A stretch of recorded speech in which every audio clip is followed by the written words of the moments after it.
তাহলে প্রথম প্রশ্ন মহিলাদের মধ্য থেকে। আমি মিসেস রাংওয়ালা। আপনি আপনার লেকচারে রাজা রামমোহন রায়ের প্রশংসা করলেন। আপনি কি জানেন তিনি পর্দা প্রথার বিরুদ্ধে ছিলেন? তিনি বলেছেন ইসলাম কেন মহিলাদের পর্দার পেছনে রেখে অবমাননা করে?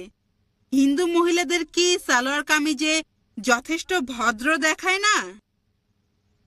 বোন, আপনি খুব সুন্দর প্রশ্ন করেছেন যে আমি আমার লেকচারের মধ্যে রাজা রামমোহন রায়ের অনেক প্রশংসা করেছি। হিন্দুইজমে উনি যেসব সংস্কার করেছিলেন, তবে তিনি হিজাবের বিরুদ্ধেও কথা বলেছিলেন, যেটা ইসলাম ধর্মে আছে। আমি এ ব্যাপারে জানি কি না।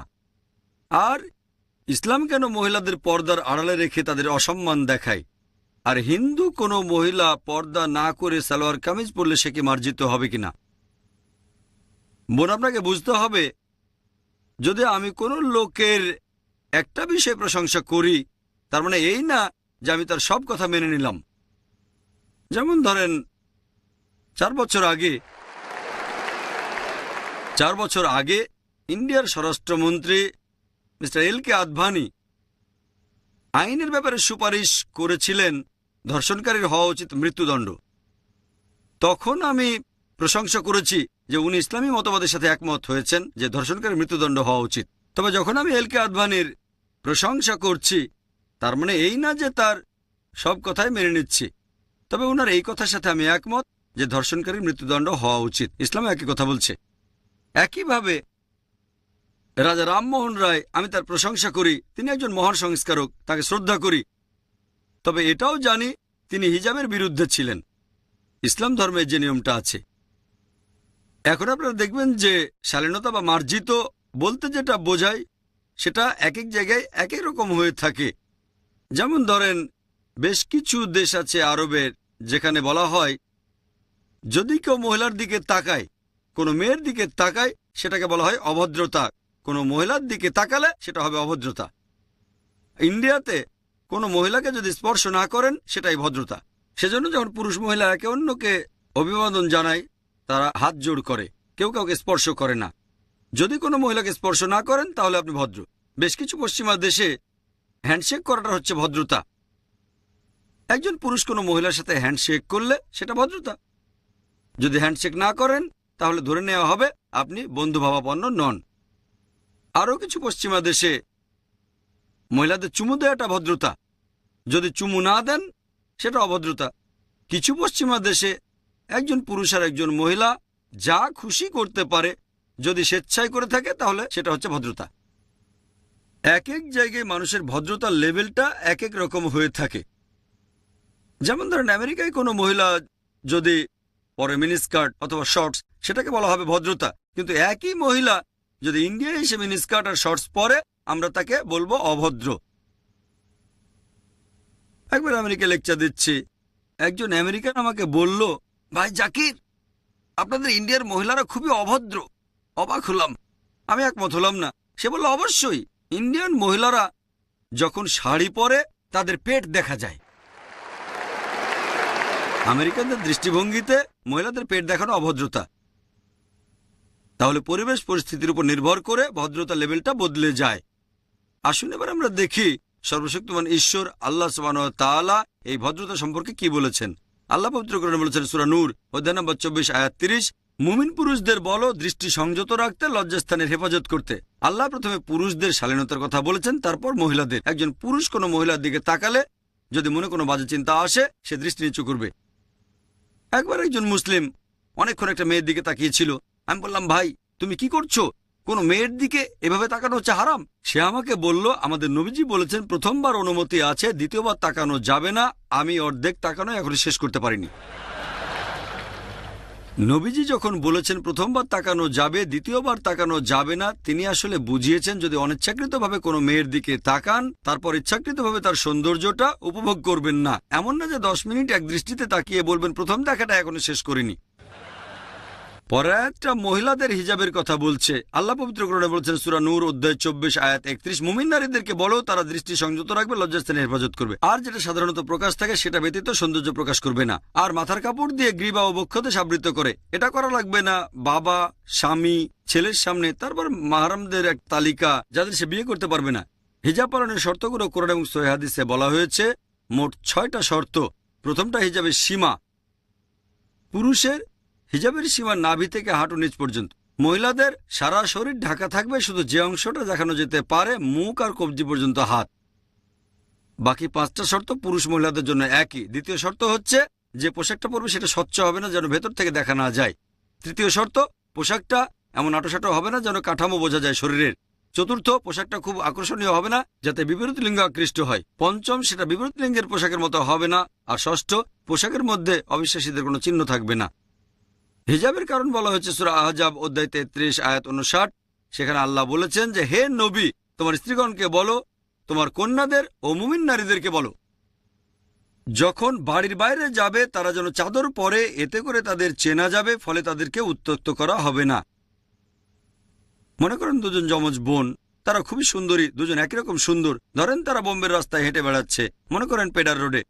যমজ বোনদের একজন পরেছে পশ্চিমা পোশাক, মিনিস্কার্ট আর শর্টস, আর অন্য বোন পরেছে ইসলামিক হিজাব, পুরো শরীর ঢাকা, শুধু মুখমণ্ডল আর হাতের কবজি পর্যন্ত খোলা। মনে করেন তারা পেডার রোডে হেঁটে বেড়াচ্ছে, আর রাস্তায় কোনো একজন মাস্তান একটা বখাটে শিকারের অপেক্ষায় আছে, মেয়েদের উত্ত্যক্ত করবে। আমি আপনাদের প্রশ্ন করি, কোন মেয়েটাকে উত্ত্যক্ত করা হবে? মিনিস্কার্ট আর শর্টস পরা মেয়েটাকে উত্ত্যক্ত করবে, নাকি সেই মেয়েটাকে উত্ত্যক্ত করবে যে ইসলামিক হিজাব পরেছে? উত্ত্যক্ত করবে সেই মেয়েটাকে যে পশ্চিমা পোশাক পরে আছে। আসুন এবার দেখি হিন্দু ধর্মগ্রন্থগুলোতে ভদ্রতা সম্পর্কে কি বলা হয়েছে। ঋগ্বেদে উল্লেখ করা হয়েছে, গ্রন্থ নম্বর 8 অনুচ্ছেদ 33 পরিচ্ছেদ 19, বলা হয়েছে যে ব্রহ্মা যখন তোমাকে মেয়ে বানিয়েছেন, ব্রহ্মা যখন তোমাকে নারী বানিয়েছেন, তোমরা দৃষ্টি নিচু করবে আর চোখ তুলবে না, 2 পা একসাথে রাখবে। তোমরা সেটা প্রকাশ করবে না যেটা পোশাক আর পর্দা গোপন করে রাখে। তাহলে ঋগ্বেদ বলছে মহিলাদের পর্দা করা উচিত, তারা দৃষ্টি নিচু রাখবে আর চোখ তুলবে না। ঋগ্বেদ আরো উল্লেখ করা হয়েছে, গ্রন্থ নম্বর 10 অনুচ্ছেদ 85 পরিচ্ছেদ 30, সেই লোককে কেউ পছন্দ করে না যে তার স্ত্রীর পোশাক দিয়ে নিজের উরু ঢেকে রাখে। তাহলে ঋগ্বেদ বলছে যে বিপরীত লিঙ্গের মানুষের পোশাক পরা এটা নিষিদ্ধ। এছাড়া উল্লেখ করা হয়েছে মহাবীর চরিত্রে অধ্যায় নম্বর 2 পৃষ্ঠা নম্বর 71, যে রাম বলছেন যখন পরশুরাম আসলেন, রাম তার স্ত্রী সীতাকে বললেন যে উনি আমাদের গুরুজন, তোমার দৃষ্টি নিচু করো আর পর্দা দিয়ে ঢাকো। রাম তার স্ত্রী সীতাকে বলছেন পর্দা দিয়ে ঢাকো আর দৃষ্টি নিচু করে রাখো। যদি ইতিহাসের বই পড়েন, সে বইগুলোতে প্রাচীন আমলের কথা আছে, গুপ্ত সাম্রাজ্যের আমল আর তার পরবর্তী সময়। সে সময়ে মুদ্রায় মহিলাদের ছবি, পর্দা দিয়ে ঢাকা। ইন্ডিয়ান মহিলা ঘোমটা দিয়ে আছে কাঁধ পর্যন্ত, অনেকের হাত পর্যন্ত ঢাকা। অনেক ইন্ডিয়ান মহিলা যদি কখনো গ্রামে যান, মহিলারা পর্দা মানে তারা মাথা ঢেকে রাখে, অনেক মহিলা মুখও ঢেকে রাখে। তাহলে যদি ভালো করে দেখেন, এমনকি হিন্দু ধর্মগ্রন্থ বলছে মহিলাদের পর্দা মানা উচিত, মহিলার দৃষ্টি নিচু করবে। এমনও হতে পারে যে রাজা রামমোহন রায় এই অনুচ্ছেদগুলো পড়েননি। আল্লাহ চাইলে যদি রাজা রামমোহন রায় এই অনুচ্ছেদগুলো পড়তেন, তিনিও বলতেন যে মহিলাদের পর্দা মানা উচিত। 4 বছর আগে আমি স্বরাষ্ট্রমন্ত্রী এল কে আদভানির প্রশংসা করেছিলাম। তিনি বলেছিলেন ধর্ষণকারীর মৃত্যুদণ্ড হওয়া উচিত। হয়তো পরবর্তী স্বরাষ্ট্রমন্ত্রী তিনি বলবেন যে ইন্ডিয়ার মহিলাদের পর্দা মেনে চলা উচিত।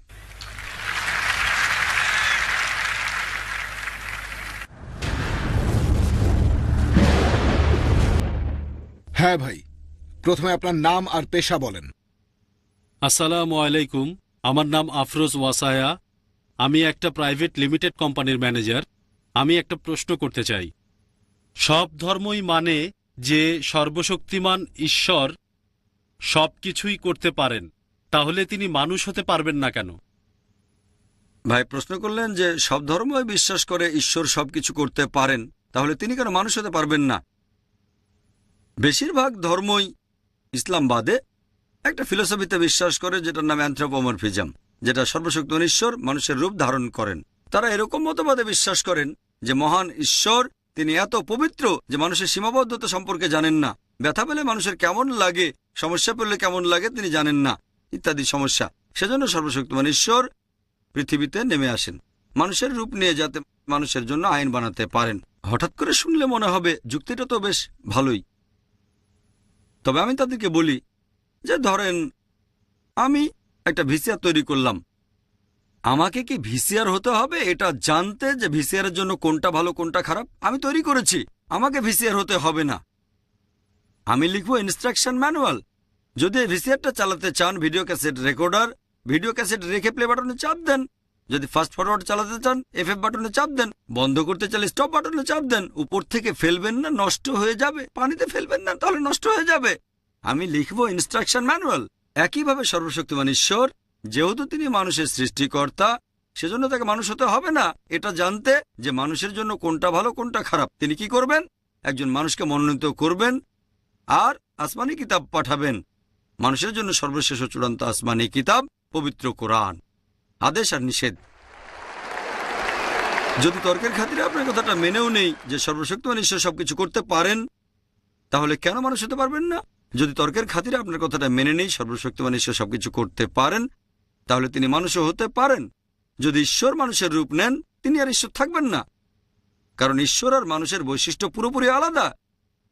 সর্বশক্তিমান ঈশ্বর তিনি হচ্ছেন অমর, অন্যদিকে মানুষ মরণশীল। এমন কাউকে পাবেন না যে একই সাথে অমর আর মরণশীল।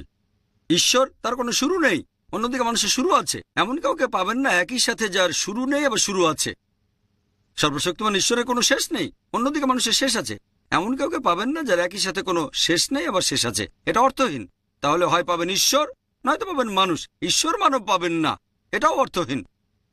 মানুষরা আমাদের খাওয়ার প্রয়োজন হয়, সর্বশক্তিমান ঈশ্বরের খাওয়ার প্রয়োজন হয় না। আল্লাহ পবিত্র কোরআনে বলেছেন সূরা আনাম অধ্যায় 6 আয়াত 14, আল্লাহ তাআলা সবাইকে খাবার দান করেন, কিন্তু তার খাওয়ার প্রয়োজন হয় না। মানুষের বিশ্রাম ঘুমের প্রয়োজন হয়, সর্বশক্তিমান ঈশ্বরের বিশ্রামের প্রয়োজন নেই। যদি আমি তর্কের খাতিরে আপনার কথাটা মেনে নিই যে সর্বশক্তিমান ঈশ্বর সবকিছু করতে পারেন, তাহলে সেই যুক্তিতে সর্বশক্তিমান ঈশ্বর মিথ্যাও বলতে পারেন, কিন্তু মিথ্যে বলা তো ঈশ্বরের কাজ না। যখনই মিথ্যে বলবেন তিনি আর ঈশ্বর থাকবেন না। যদি আপনার কথা মেনে নিয়ে ঈশ্বর সবকিছু করতে পারেন, তাহলে ঈশ্বর তিনি অবিচারও করতে পারেন। তবে যখনই ঈশ্বর অবিচার করবেন তিনি আর ঈশ্বর থাকবেন না। আল্লাহ পবিত্র কোরআনে বলেছেন সূরা নিসা অধ্যায় নম্বর 4 আয়াত 40, আল্লাহ কারো সাথে অনুপরিমাণও জুলুম করেন না। সর্বশক্তিমান ঈশ্বর চাইলে ভুলে যেতে পারেন, তবে ভুলে যাওয়া ঈশ্বরের কাজ না। আল্লাহ বলেছেন সূরা তাহা অধ্যায় 20 আয়াত 52 যে আল্লাহ তাআলা কখনো বিস্মৃত হন না। যখন ঈশ্বর ভুলে যাবেন তিনি আর ঈশ্বর থাকবেন না। ঈশ্বর চাইলেই ভুল করতে পারেন, তবে ভুল করাটা ঈশ্বরের কাজ না। আল্লাহ বলেছেন সূরা তাহা অধ্যায় 20 আয়াত 52 যে আল্লাহ তাআলা কখনো ভুল করেন না। যদি ঈশ্বর ভুল করেন তিনি আর ঈশ্বর থাকবেন না। কোরআনের কোথাও বলা হয়নি যে আল্লাহ সবকিছু করতে পারেন। আল্লাহ পবিত্র কোরআনে বলেছেন সূরা ফাতির অধ্যায় 35 আয়াত 1 যে ইন্নাল্লাহা লাকুল্লি শাইইন কাদির, নিশ্চয়ই আল্লাহ সবকিছুর উপরে কর্তৃত্বময়।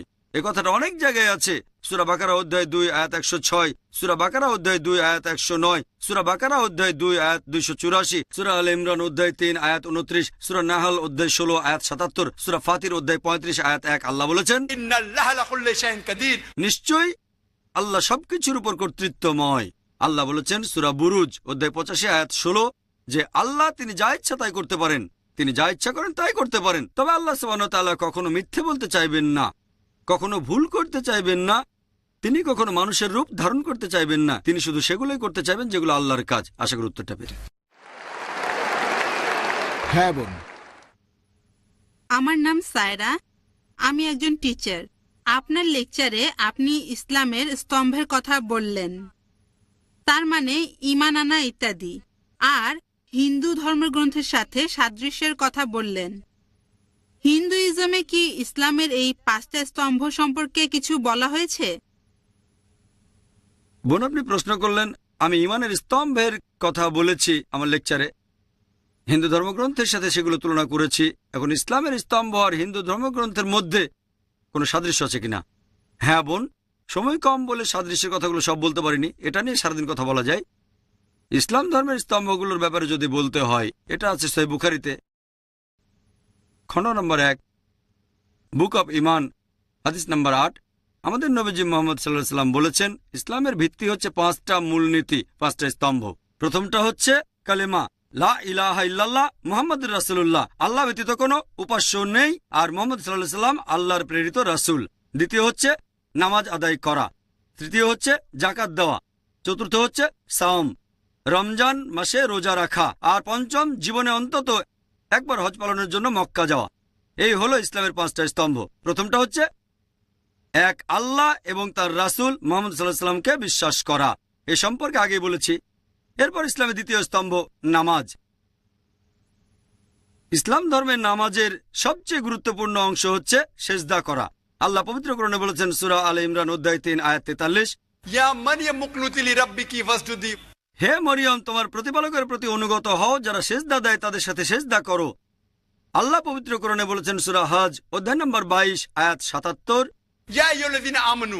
হে মুমিনগণ, তোমরা রুকু করো এবং সিজদা করো যারা সিজদা করে তাদের সাথে। তাহলে প্রধান অংশ হচ্ছে সিজদা করা। হিন্দুইজমে বিভিন্ন ধরনের উপাসনা আছে। এরকম একটা উপাসনা যেটাকে বলা হয় ষষ্ঠাঙ্গ। ষষ্ঠাঙ্গের স মানে সাথে,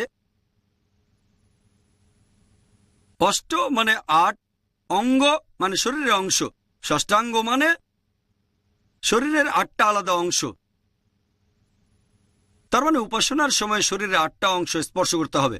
যদি ভালো করে দেখেন, হিন্দুদের এই ষষ্ঠাঙ্গের সেরা উপায়টা সেটা আমাদের নামাজের সিজদার মতোই।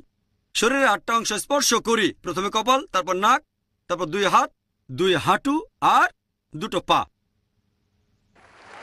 ইসলামের তৃতীয় স্তম্ভ হচ্ছে যাকাত, দান করা। প্রতি হিজরি বছর অতিরিক্ত সম্পদের 2.5% দান করতে হবে। যাকাতের কথা কোরআনেও বলা হয়েছে সূরা আল হাশর অধ্যায় নম্বর 59 আয়াত 7। যাকাতের বিধান দেওয়া হয়েছে যাতে করে সম্পদ শুধু বিত্তশালীদের মধ্যে আবর্তন না করে। একই রকম কথা বলা হয়েছে ঋগ্বেদে গ্রন্থ নাম্বার 10 অনুচ্ছেদ 117 পরিচ্ছেদ 5, যে গরিব লোকদের দান করো।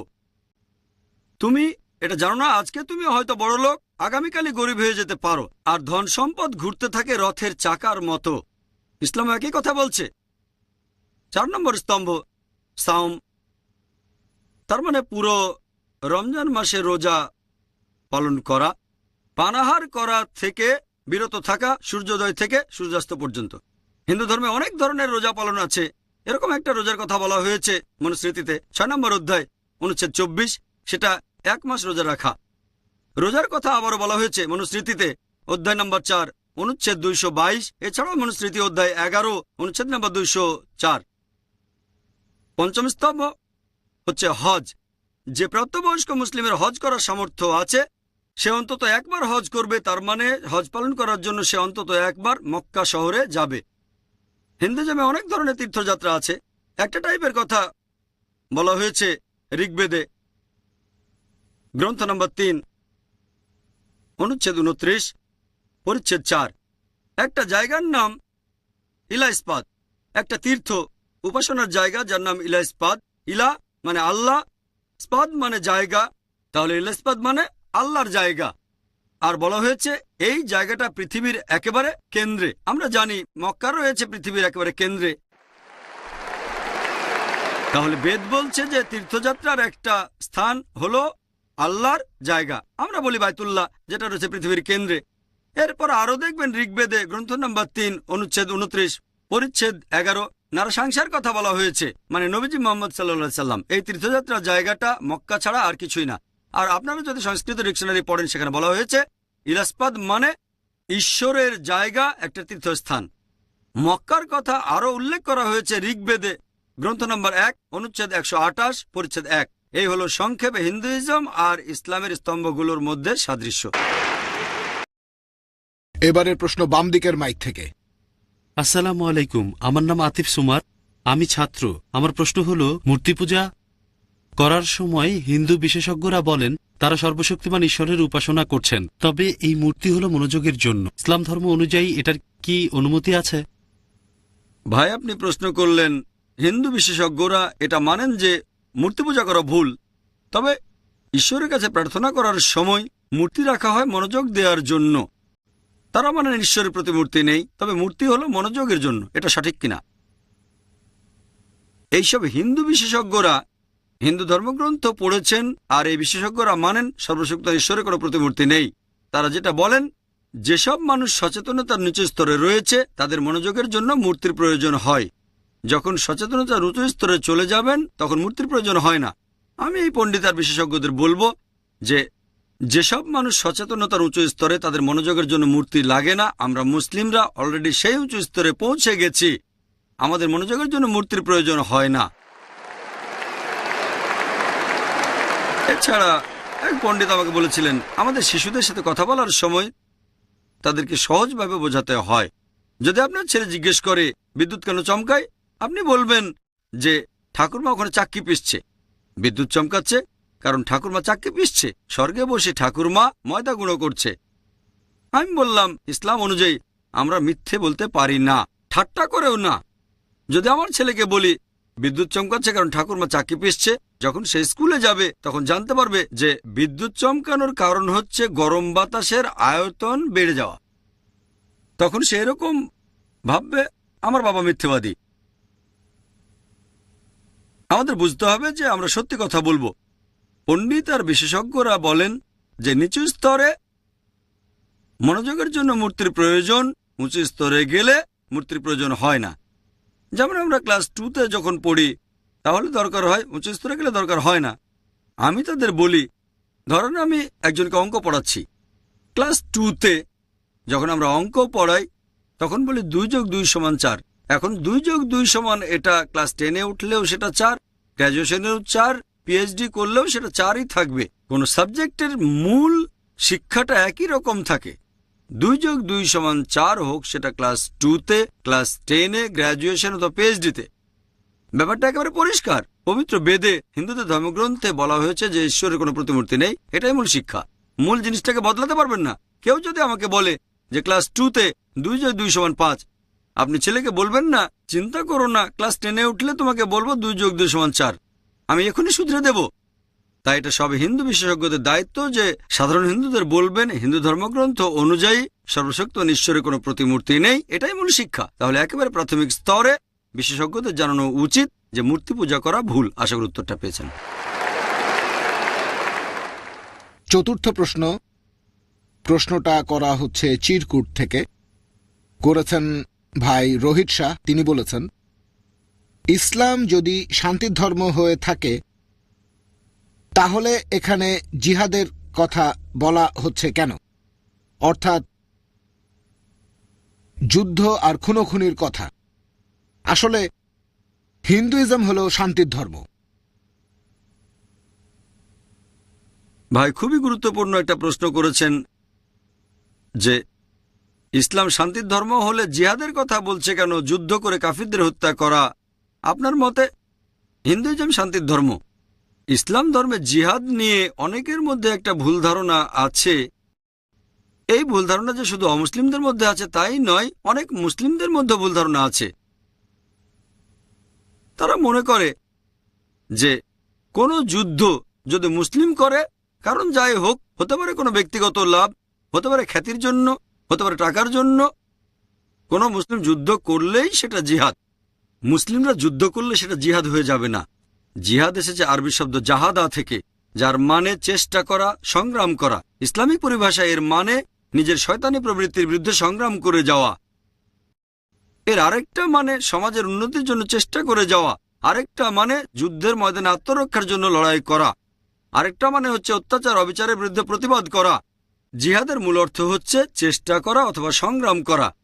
প্রায় দেখা যায় যে ইসলামের সমালোচকরা, এমনকি হিন্দু সমালোচকও, যেমন অরুণ সুরি একটা বই লিখেছেন দ্য ওয়ার্ড অফ ফতোয়া, তিনি সেখানে সূরা তাওবা অধ্যায় 9 আয়াত 5-এর উদ্ধৃতি দিয়েছেন যে পবিত্র কোরআন বলছে যখনই তুমি কাফিরকে দেখবে, ব্র্যাকেটের মধ্যে হিন্দু, যখনই কোনো কাফিরকে দেখবে তাকে মেরে ফেলো।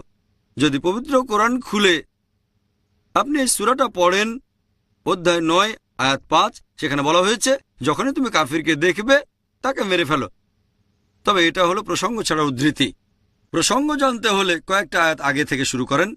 সূরা তাওবার প্রথম আয়াতগুলোতে একটা শান্তি চুক্তির কথা বলা হয়েছে, যেটা হয়েছিল মুসলিম আর মক্কার মুশরিকদের মধ্যে। পরবর্তীতে মক্কার মুশরিকরা এই শান্তি চুক্তির শর্তগুলো ভেঙে ফেলে। আল্লাহ সুবহানাহু ওয়া তাআলা সূরা তাওবার ৫ নম্বর আয়াতে বললেন, মক্কার মুশরিকদের উদ্দেশ্যে পাঠালেন সতর্কবাণী, সবকিছু ঠিক করে ফেলো ৪ মাসের মধ্যে, তা না হলে আমাদের সাথে যুদ্ধ হবে। তারপর যুদ্ধের ময়দানে আল্লাহ তাআলা মুসলিমদের বলেছেন, যখন তোমরা শত্রুদের দেখবে, যখন কাফিরদের দেখবে, তাদের মেরে ফেলো। পবিত্র কোরআনের এই আয়াতটা বলছে যুদ্ধের ময়দানের কথা, যখন মুসলিমরা সত্যের পক্ষ নিয়ে যুদ্ধ করছে মিথ্যার বিরুদ্ধে, শত্রুদের বিরুদ্ধে। যদি তারা আক্রমণ করে, তোমরা ভয় পেও না, তাদের মেরে ফেলো। যে কোনো আর্মি জেনারেল তার সৈনিকদের মনোবল চাঙ্গা করতে গিয়ে বলবে শত্রুকে মেরে ফেলো, সে বলবে না যে শত্রুদের ছেড়ে দাও। কোরআন একই কথা বলছে। আর অরুণ সুরি ৫ নম্বর আয়াতের পর সূরা তাওবার চলে গেলেন ৭ নম্বর আয়াতে। যে কোনো বুদ্ধিমান মানুষ বুঝবে ৬ নম্বর আয়াতে উত্তরটা আছে এই অভিযোগের বিরুদ্ধে। ৬ নম্বর আয়াত বলছে যে যদি শত্রুরা, যদি মুশরিকরা শান্তি চায়, এমনিতে ছেড়ে দিও না, তাদেরকে নিরাপদ কোনো স্থানে পৌঁছে দাও, যাতে তারা আল্লাহর বাণী শুনতে পারে। এখনকার দিনে সবচেয়ে দয়ালু জেনারেল হয়তো বলবে ঠিক আছে শত্রুদের ছেড়ে দাও। কোন আর্মি জেনারেল বলবে যে শত্রুদের নিরাপদ স্থানে পৌঁছে দাও? কোরআনের কথাই বলছে। আর এ সম্পর্কে আরো একটা ভুল ধারণা আছে যে জিহাদ মানে পবিত্র যুদ্ধ। পবিত্র যুদ্ধের আরবি হচ্ছে হারবুম মুকাদ্দাসা। পবিত্র কোরআনের কোথাও হারবুম মুকাদ্দাসা বলা হয়নি, কোনো হাদিসও বলা নেই। জিহাদ শব্দটার অনুবাদ পবিত্র যুদ্ধ নয়। এই পবিত্র যুদ্ধ শব্দটা প্রথম ব্যবহার করা হয় ক্রুসেডারদের সম্পর্কে। এই খ্রিস্টান ক্রুসেডাররা অনেক দেশ দখল করেছে, অনেক মানুষকে হত্যা করেছে খ্রিস্টান ধর্মের নাম নিয়ে। এখন তারাই পবিত্র যুদ্ধ শব্দটা মুসলিমদের ক্ষেত্রে ব্যবহার করে, যেটা ঠিক না। দুর্ভাগ্যজনকভাবে অনেক তথাকথিত মুসলিম বিশেষজ্ঞ আছেন, তারাও জিহাদের অনুবাদ করেন পবিত্র যুদ্ধ, যেটা সম্পূর্ণ ভুল। আসুন দেখি হিন্দু ধর্মগ্রন্থগুলো জিহাদ সম্পর্কে কি বলছে। এটা উল্লেখ করা হয়েছে ভগবদ গীতায় অধ্যায় ২ অনুচ্ছেদ ৫০। শ্রীকৃষ্ণ অর্জুনকে বলছেন যোগব্যায়ামের চেষ্টা করো, তোমার জন্য উপকারী। চেষ্টা করা, সংগ্রাম করা। তাহলে কৃষ্ণ অর্জুনকে চেষ্টা আর সংগ্রাম করতে বলেছেন। যদি মহাভারত পড়েন, মহাভারত এখানে জ্ঞাতি ভাইদের মধ্যে একটা যুদ্ধের বর্ণনা দেওয়া হয়েছে, কৌরব আর পাণ্ডবদের মধ্যে। মহাভারতে এরকম হাজার হাজার অনুচ্ছেদ আছে, শুধু যুদ্ধের কথা বলা হয়েছে। কোরআনের চেয়ে অনেক বেশি যুদ্ধের কথা। আপনারা যদি ভগবদ গীতা পড়েন, ভগবদ গীতা এটা হিন্দুদের একটা পবিত্র ধর্মগ্রন্থ। এখানে রয়েছে অর্জুনের উদ্দেশ্যে যুদ্ধের ময়দানে বলা শ্রীকৃষ্ণের উপদেশগুলো। ভগবদ গীতা বলছে অধ্যায় ১ অনুচ্ছেদ ৪২ থেকে ৪৬, অর্জুন বলছে আমি বরং মারা যাব নিরস্ত্র অবস্থায়, যুদ্ধ না করে, কিন্তু জ্ঞাতি ভাইদের মারতে পারবো না। তার মানে কৌরবদের, ধৃতরাষ্ট্রের সন্তানদের। শ্রীকৃষ্ণ উত্তর দিলেন এর পরের অধ্যায়, অধ্যায় ২ অনুচ্ছেদ ২, হে অর্জুন, তোমার মনে এমন অশুদ্ধতা কিভাবে আসলো যে তুমি লড়াই করবে না, তুমি স্বর্গে যেতে পারবে না? এমন নপুংসক চিন্তা কিভাবে তোমার মাথায় আসলো? তোমার হৃদয় দুর্বল হয়ে গেছে। শ্রীকৃষ্ণ বলছেন ভগবদ গীতা অধ্যায় ২ অনুচ্ছেদ ৩১ থেকে অনুচ্ছেদ ৩৩, কৃষ্ণ বলছেন হে অর্জুন, তুমি একজন ক্ষত্রিয়, তুমি যুদ্ধ করবে, তাহলে স্বর্গে যেতে পারবে, তা না হলে যেতে পারবে না। আর সেই ক্ষত্রিয় আশীর্বাদ প্রাপ্ত যে সত্যের জন্য লড়াই করে। আর ইসলামের অনেক সমালোচক কোরআন এবং হাদিসের বিরুদ্ধে কথা বলে। তারা উদ্ধৃতি দেয় সহিহ বুখারী ৪ নম্বর খণ্ড বুক অব জিহাদ অধ্যায় ২ হাদিস নাম্বার ৪৬। সেখানে আমাদের নবীজি বলেছেন মুজাহিদ হলো সেই লোক যে সংগ্রাম করে আল্লাহ সুবহানাহু ওয়া তাআলার পথে। যুদ্ধের ময়দানে যদি কোনো মুজাহিদ মারা যায়, সে জান্নাতে যাবে, বেহেশতে যাবে। যদি সে জয়ী হয়, তাহলে সে পাবে গনিমতের মালপত্র। ঠিক একই কথা বলেছেন শ্রীকৃষ্ণ ভগবদ গীতা অধ্যায় ২ অনুচ্ছেদ ৩৭, হে অর্জুন, তুমি লড়াই করো, যদি মারা যাও তাহলে স্বর্গে যাবে, আর যদি যুদ্ধে জয়ী হও তাহলে এই পৃথিবীর সম্পদ উপভোগ করতে পারবে। ঠিক একই কথা আছে সহিহ হাদিসে। চিন্তা করেন, যদি আমি উদ্ধৃতি দিয়ে বলি যে ভগবদ গীতায় লেখা আছে তোমার জ্ঞাতি ভাইদের হত্যা করো, আমার এটা বলা মোটেও ঠিক হবে না। তাহলে প্রসঙ্গ ছাড়া বলছি, ঠিক হবে না। সঠিকটা হচ্ছে ভগবদ গীতা বলছে তোমরা সত্যের পক্ষে যুদ্ধ করবে মিথ্যার বিরুদ্ধে। যদি তোমার শত্রু জ্ঞাতি ভাইও হয়, যারা মিথ্যার পক্ষে, সত্যের খাতিরে তাদের হত্যা করলে কোনো সমস্যা নেই। তাহলে প্রসঙ্গ ছাড়া উদ্ধৃতি দেয়া ঠিক না। এখানে আমরা বুঝতে পারছি যখন বিভিন্ন টাইপের মানুষের সাথে কথা বলবো, জানতে হবে কিভাবে তাদের বোঝানো যায়। বিশ্বাস করেন, অনেক হিন্দু আমার সাথে কথা বলেছে যে জিহাদ করা ভুল। যখন আমি তাদের বলি আপনাদের ভগবদ্গীতাতে উল্লেখ করা হয়েছে যে জ্ঞাতি ভাইদের হত্যা করো, তারা বলবেন না, এখানে তো শ্রীকৃষ্ণ সত্যের পক্ষে আর মিথ্যার বিরুদ্ধে যুদ্ধের কথা বলেছেন। আমি বলি কোরআনও তো একই কথা বলছে। ও, কোরআন যদি একই কথা বলে তাহলে তার সাথে আমরা একমত।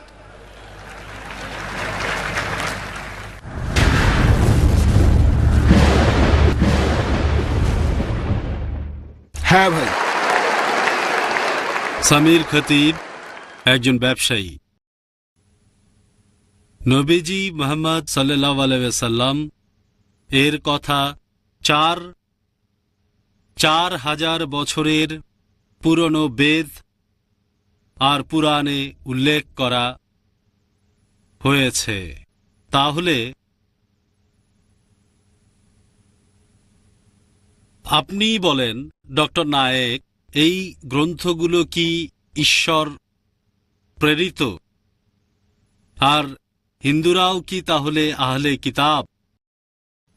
ভাই একটা সুন্দর প্রশ্ন করেছেন। নবীজি মুহাম্মদ সাল্লাল্লাহু আলাইহি ওয়াসাল্লামের ব্যাপারে বেদ আর অন্যান্য ধর্মগ্রন্থে ভবিষ্যৎবাণী করা হয়েছে। এই ধর্মগ্রন্থগুলোকে কি আমরা ঈশ্বরের বাণী বলতে পারি? আর হিন্দুদেরকে আহলে কিতাব বলা যায়? ভাই, এই আহলে কিতাব সম্পর্কে আমি আগেও বলেছি, এখানে বলা হয়েছে কিতাবীদের কথা। এটা নির্দিষ্ট করে ইহুদি আর খ্রিস্টানদের বোঝাচ্ছে। আহলে কিতাব মানে ইহুদি আর খ্রিস্টান। আপনার প্রশ্নতে আসি যে বেদ বা অন্য হিন্দু ধর্মগ্রন্থকে ঈশ্বরের বাণী বলা যায় কিনা। আল্লাহ পবিত্র কোরআনে বলেছেন সূরা রদ অধ্যায় 13 আয়াত 38, वलिकुल्लि अजलिन किताब। প্রত্যেক যুগে আমি আসমানি কিতাব পাঠিয়েছি। তবে পবিত্র কোরআনে মাত্র 4টার নাম উল্লেখ করা হয়েছে, তাওরাত, জাবুর, ইনজিল এবং কোরআন। তাওরাত হলো সেই আসমানি কিতাব যেটা নাজিল হয়েছিল মুসা আলাইহিস সালামের উপর। জাবুর হলো সেই আসমানি কিতাব যেটা নাজিল হয়েছিল দাউদ আলাইহিস সালামের উপর। ইনজিল হলো সেই আসমানি কিতাব যেটা নাজিল হয়েছিল ঈসা আলাইহিস সালামের উপর। আর কোরআন হলো শেষ ও চূড়ান্ত আসমানি কিতাব যেটা নাজিল হয়েছিল মুহাম্মদ সাল্লাল্লাহু আলাইহি সাল্লামের উপর। এখন যে আসমানি কিতাবগুলো নাজিল হয়েছিল সেগুলো ছিল একটা নির্দিষ্ট সময় আর সম্প্রদায়ের জন্য। কোরআনের আগের ওহিগুলো ছিল নির্দিষ্ট সময় আর সম্প্রদায়ের জন্য। কোরআন নাজিল হয়েছে পুরো মানব জাতির জন্য। আপনার প্রশ্নটা যে বেদ আর অন্যান্য হিন্দু ধর্মগ্রন্থকে আল্লাহর বাণী বলা যায় কিনা, যেহেতু বেদের কথা কোরআনে কোনো রকম উল্লেখ করা হয়নি, আমরা একেবারে নিশ্চিত হয়ে বলতে পারি না যে এগুলো আল্লাহর বাণী। আমরা যেটা বলতে পারি, হতে পারে এগুলো আল্লাহর বাণী। যদি আমাকে বলেন আল্লাহ তো অনেক নবী রাসূল পাঠিয়েছেন, এখন আমরা কি রাম অথবা লক্ষণকে বলতে পারি রাসূল? আল্লাহ বলেছেন তিনি পৃথিবীতে অনেক আসমানি কিতাব পাঠিয়েছেন, অনেক নবী রাসূল পাঠিয়েছেন। যেহেতু কোরআনে বলা হয়নি যে বেদ আল্লাহর বাণী, আমরা বলতে পারি হয়তো এটা আল্লাহর বাণী, নিশ্চিত হয়ে বলতে পারি না। একইভাবে এটাও বলতে পারি না যে রামকৃষ্ণ হলেন আল্লাহ তাআলার রাসূল। বলতে পারি যে হতে পারেন, যেহেতু কোরআনে এটা উল্লেখ করা হয়নি তাই নিশ্চিতভাবে বলতে পারি না, তবে হতে পারেন। তারপরও যদি রাম আল্লাহ তাআলার রাসূল হয়েও থাকেন, যদি কৃষ্ণ আল্লাহর রাসূল হয়েও থাকেন, যদি বেদ আল্লাহর বাণী হয়েও থাকে, এটা ছিল একটা নির্দিষ্ট সময় আর সম্প্রদায়ের জন্য। বর্তমানে আপনি পৃথিবীর যে অংশেই থাকেন, আপনার মানা উচিত সর্বশেষ ও চূড়ান্ত আসমানি কিতাব অর্থাৎ পবিত্র কোরআন আর সর্বশেষ ও চূড়ান্ত নবী মুহাম্মদ সাল্লাল্লাহু আলাইহি সাল্লামকে। হিন্দু ধর্মগ্রন্থে তাকে বলা হয়েছে অন্তিম অবতার। এবারে চিরকুটে প্রশ্ন করেছেন ভাই অমর সিনহা। তিনি বলেছেন আপনি ইন্টারফেইথ ডায়ালগ চালু করেছেন, আপনি কি তাদের সাথে একমত যারা বলে যে পৃথিবীর সব ধর্মই এক? ভাই, আপনি প্রশ্ন করলেন যে আমি ইন্টারফেথ ডায়ালগ চালু করেছি, আমি কি তাদের সাথে একমত যারা বলে যে সব ধর্ম আসলে এক? পৃথিবী জুড়ে অনেক জায়গায় ইন্টারফেথ ডায়ালগ অনুষ্ঠিত হয়ে থাকে, এমনকি বোম্বেতেও। সেখানে আমরা দেখি বিভিন্ন ধর্ম থেকে বেশ কিছু ধর্মীয় ব্যক্তিত্ব স্টেজে উঠে বলেন যে সব ধর্মই আসলে এক। একজন হিন্দু লোক আসবে, হিন্দু ধর্মীয় ব্যক্তিত্ব, যে সব ধর্মই এক। একজন মুসলিম এসে বলবে যে সব ধর্মই এক। তারপর খ্রিস্টান এসে বলবে সব ধর্মই এক।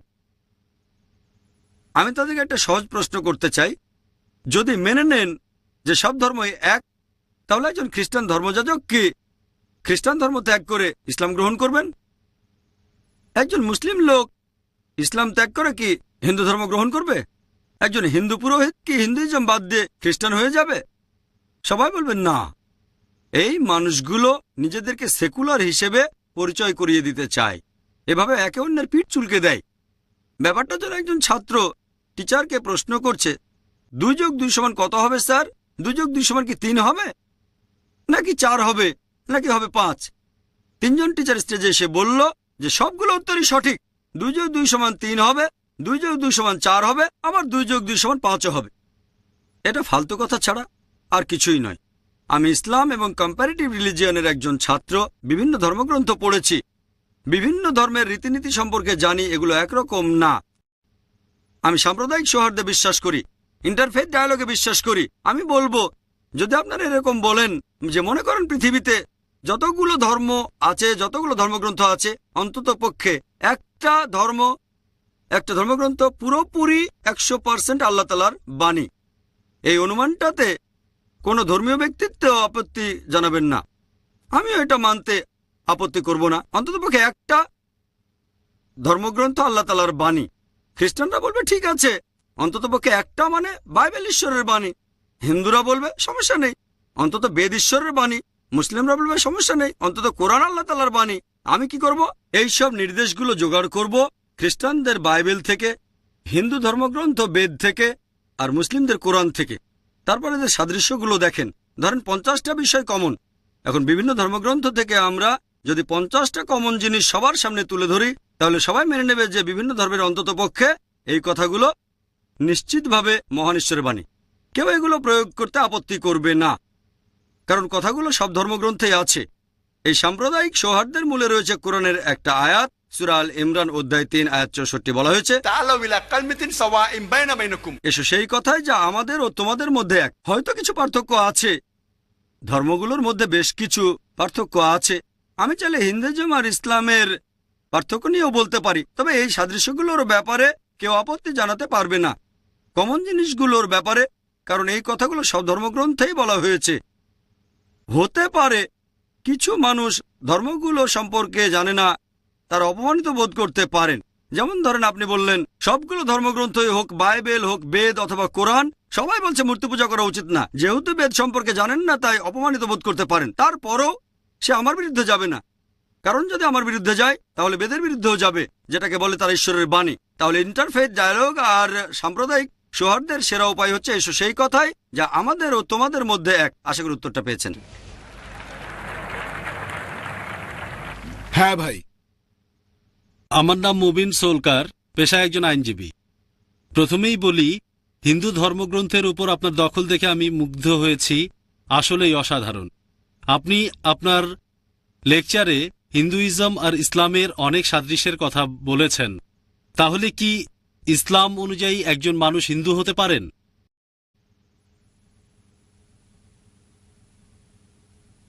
ভাই, খুবই সুন্দর একটা প্রশ্ন করেছেন। আমি আমার লেকচারে হিন্দুইজম আর ইসলামের অনেক সাদৃশ্য নিয়ে আলোচনা করলাম। তার মানে কি এই যে ইসলাম অনুযায়ী একজন মানুষ হিন্দু হতে পারে? ভাই, এই হিন্দু শব্দটা দিয়ে যদি ভৌগোলিক অবস্থান বোঝান যে মানুষ ইন্ডিয়ায় বসবাস করে, তাহলে ইসলাম অনুযায়ী কোনো আমার সমস্যা নেই যদি তাকে ইন্ডিয়ান বলা হয়। আমি একজন ইন্ডিয়ান আর আমি ইসলাম ধর্ম পালন করি। আমি আমার দেশকে নিয়ে গর্ববোধ করি আর মুসলিম হিসেবে গর্ববোধ করি। ইসলামে এটা নিয়ে কোনো সমস্যা নেই যদি আপনি ইন্ডিয়ান হন আর ইসলাম ধর্ম পালন করেন। কিন্তু যদি বলেন যে হিন্দু হচ্ছে সেই লোক যে হিন্দুইজমের ধর্মগ্রন্থগুলো মেনে চলে, তাহলেও আমার কোনো আপত্তি থাকবে না যদি সেই হিন্দু যে হিন্দুইজমের ধর্মগ্রন্থের প্রতিষ্ঠিত সত্যগুলো মেনে চলে। প্রতিষ্ঠিত সত্য বলতে আমি কি বোঝাচ্ছি? প্রতিষ্ঠিত সত্য মানে হিন্দু ধর্মগ্রন্থের সেই কথাগুলো যেগুলো আল্লাহ তাআলার সর্বশেষ ও চূড়ান্ত আসমানি কিতাব পবিত্র কোরআনেও আছে। এখানে আমি বলছি বেদ আর কোরআনের কথা। আমি আগেও বলেছি দুটো ধর্মগ্রন্থে বলছে ঈশ্বর কেবলমাত্র একজন, নবী রাসূলে বিশ্বাস করে, শেষ নবী মুহাম্মদ সাল্লাল্লাহু আলাইহি সাল্লাম, পরকালে বিশ্বাস করে। যদি তারা এই প্রতিষ্ঠিত সত্যগুলো বিশ্বাস করে আমার কোনো আপত্তি নেই।